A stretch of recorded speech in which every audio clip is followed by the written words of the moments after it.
ಆಚಿ ಮಸಾಲ. ಎಂತ ಅಡಿಗೆಯ ರುಚಿಯಾಗೋ ರಹಸ್ಯವು 20 ರೂಪಾಯಿ. ಪ್ರಧಾನಮಂತ್ರಿ ಆವಾಸ್ ಯೋಜನೆ ನಗರ 2.0 ಅಡಿಯಲ್ಲಿ ಕಳೆದ 2 ವರ್ಷಗಳಲ್ಲಿ ಕರ್ನಾಟಕಕ್ಕೆ ಒಂದೇ ಒಂದು ಮನೆ ಮಂಜೂರಾಗಿಲ್ಲ.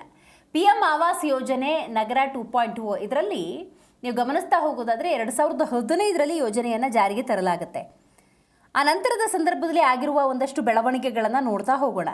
ಈ ಯೋಜನೆಯಡಿ ರಾಜ್ಯಕ್ಕೆ 5.78 ಲಕ್ಷ ಮನೆಗಳನ್ನು ಮಂಜೂರು ಮಾಡಲಾಗಿತ್ತು.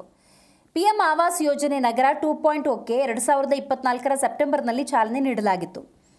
ಇನ್ನು ಇದರಡಿ 5 ವರ್ಷಗಳ ಅವಧಿಯಲ್ಲಿ ದೇಶದಾದ್ಯಂತ 1 ಕೋಟಿ ಮನೆಗಳನ್ನು ನಿರ್ಮಿಸುವ ಗುರಿಯನ್ನು ಇಟ್ಟುಕೊಳ್ಳಲಾಗಿದೆ. ಯೋಜನೆಯಲ್ಲಿ ಫಲಾನುಭವಿ ನೇತೃತ್ವದ ನಿರ್ಮಾಣ BLC, ಪಾಲುದಾರಿಕೆಯಲ್ಲಿ ಕೈಗೆಟುಕುವ ವಸತಿ ಅಂದರೆ AHP, ಕೈಗೆಟುಕುವ ಬಾಡಿಗೆ ವಸತಿ ಅಂದರೆ ARH ಮತ್ತು ಬಡ್ಡಿ ಸಹಾಯಧನ ISS ವಿಭಾಗಗಳಲ್ಲಿ ಮನೆಯನ್ನು ನಿರ್ಮಿಸ್ಕೊಡ್ತಾರೆ. ಆದರೆ ಸದ್ಯಕ್ಕೆ ನಿಮಗೆ ಮಾಹಿತಿ ಇರಲಿ, PM ಆವಾಸ್ 2.0 ಈ ಯೋಜನೆ ಅಡಿಯಲ್ಲಿ ರಾಜ್ಯಕ್ಕೆ ಏನು ಸಿಕ್ಕಿದೆ ಅಂತ. ರಾಜ್ಯಕ್ಕೆ ಕಳೆದ 2 ವರ್ಷದ ಅವಧಿಯನ್ನು ತಗೊಳ್ಳೋದಾದರೆ ಒಂದೇ ಒಂದು ಮನೆ ಸ್ಯಾಂಕ್ಷನ್ ಆಗಿಲ್ಲ. ಹಾಗಾದರೆ ಕೇಂದ್ರ ಸರ್ಕಾರ ಇದು ಬೆಳವಣಿಗೆಗೆ ಯಾವ ಕಾರಣವನ್ನು ಕೊಡ್ಬೋದು, ಅದು ಕೂಡ ಬಹಳ ಮುಖ್ಯ ಆಗುತ್ತೆ. ಬೇಡಿಕೆ ಆಧಾರಿತ ಯೋಜನೆ ಅಂಥೇಳಿ ಕೇಂದ್ರ ವಸತಿ ಸಚಿವರು ಮಾತಾಡಿದ್ದಾರೆ.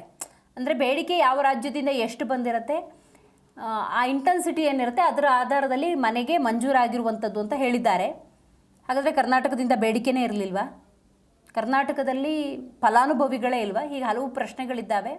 ಆದರೆ ಒಂದಂತೂ ಅರ್ಥ ಮಾಡ್ಕೋಬೇಕು, PM ಆವಾಸ್ ಯೋಜನೆ ನಗರ 2.0 ಇದರಲ್ಲಿ 2 ವರ್ಷದಲ್ಲಿ ಕರ್ನಾಟಕಕ್ಕೆ ಒಂದೇ ಒಂದು ಸಿಂಗಲ್ ಹೌಸ್ ಸ್ಯಾಂಕ್ಷನ್ ಆಗಿಲ್ಲ.